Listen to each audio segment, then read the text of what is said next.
एक भक्त सदैव यह जानकर विश्राम कर रहे हैं कि कोई है जो सदैव उसका ध्यान रखता, कुछ भी शंका से प्रसन्न होगा, मुस्कुराते उसे अवश्य देंगे।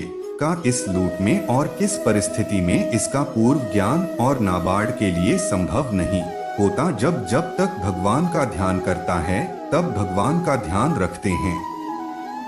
दो किंतु भगवान का ध्यान नहीं रखता है तब भी भगवान का ध्यान रखते हैं। इसलिए तुम्हारा यह कथन से फैलाते हैं, मैं गया श्रीलंका में काल से लेकर चिरकाल तक चर्चित रहा होगा।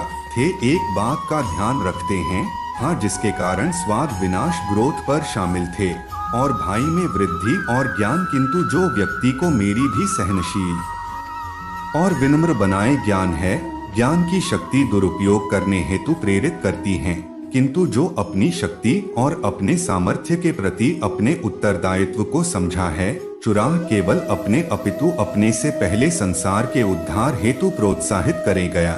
ज्ञान का मूल उद्देश्य ही परोपकार है। सृजन दूसरों की भावनाओं को समझना, उनका आदर करो है, क्योंकि ज्ञान हमें न केवल अपनी जो दूसरों के दुख और सुख के प्रति भी संवेदनशील बनाता, किंतु जो दूसरों की भावनाओं का अनादर उसे की श्रेणी में कैसे रखा जा सकता। अज्ञान के कारण व्यक्ति सांसारिकता में रखा जाता व माया में उलझता जा रहा। ज्ञान हम इसे दूर ले जाने का माध्यम, किंतु ज्ञान अन्य व्यक्ति को परम सत्य की ओर ले जाता है के अनुरूप पीठ आया मोक्ष का मार्ग, हाँ, और उठती दायक ज्ञान का सर्वोच्च शुरू आज गया। यही ज्ञान की पूर्ण उठा ले, क्या व्यक्ति अपने को समर्पित का और अहंकार दोनों की शाही पूर्ण होती और भी भाई फलित हो रहे हैं। ऐसा नहीं है कि हम उससे भिन्न फलित करा लेंगे, लेकिन व्यक्ति भिन्न वाले कराने में लड़े दो थे। लास्ट कुछ भी सुनने और समझने के लिए मन का मौन रहना आवश्यक है, किंतु मनमोहन रहना नहीं। चाहता था तो निरंतर कुछ ना कुछ कहता रहा है।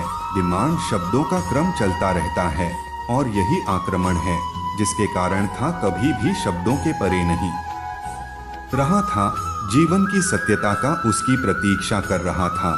कभी भी किसी व्यक्ति का विवेक उसके संस्कार तथा उसके आचरण की परिपक्वता को परखना, दो से शक्तियों से सुसज्जित करता पढ़ने का शौक परिणाम स्पष्ट हो जाएगा। प्रभु, यदि आप स्वयं यहाँ कैलाश में उपस्थित हैं, तो प्रतिदिन का संध्या काल पूजन आपके समक्ष क्यों नहीं होता है।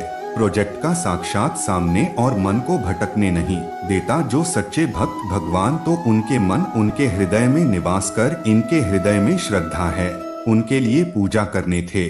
अपने आराध्य का साक्षात सामने आने वाले बहुत अपने मन के नेत्रों से प्रतिफल उनके दर्शन बार है। दो ध्वनि की अनुभूति नहीं था। सुख आंतरिक होता है, संतोष आंतरिक होता, बाहरी तत्वों से रेखांकित और परिभाषित नहीं किया जा सकता, आकार से नहीं पाया जा सकता है। आकार के आधार पर केवल विकार उत्पन्न, क्योंकि आकार से तुलना करने का संविधान में प्राप्त हो जाता है। यदि तुम्हारा आकार छोटा तो तुमसे भी छोटा कोई न कोई अवश्य होता है। ने उसी प्रकार तुम विशाल, तुमसे भी विशाल इस संसार में कोई न कोई अवश्य। इसीलिए शरीर के आकार की तुलना करें कभी भी शाश्वत सुख का आधार नहीं बन सकता। युद्ध किसी व्यक्ति से नहीं समझा, मानसिक विकास था। शिव शंकर अच्छाई या बुराई का, सभी में अच्छाई और बुराई भी है। युद्धकर्ताओं विचारधाराओं का व्यक्ति ने पराक्रम। उम्मीद करता हूँ कि आप सभी को यह वीडियो अच्छी लगी। हमारे चैनल को सब्सक्राइब करें और वीडियो को लाइक करें। जय महादेव भोलेनाथ।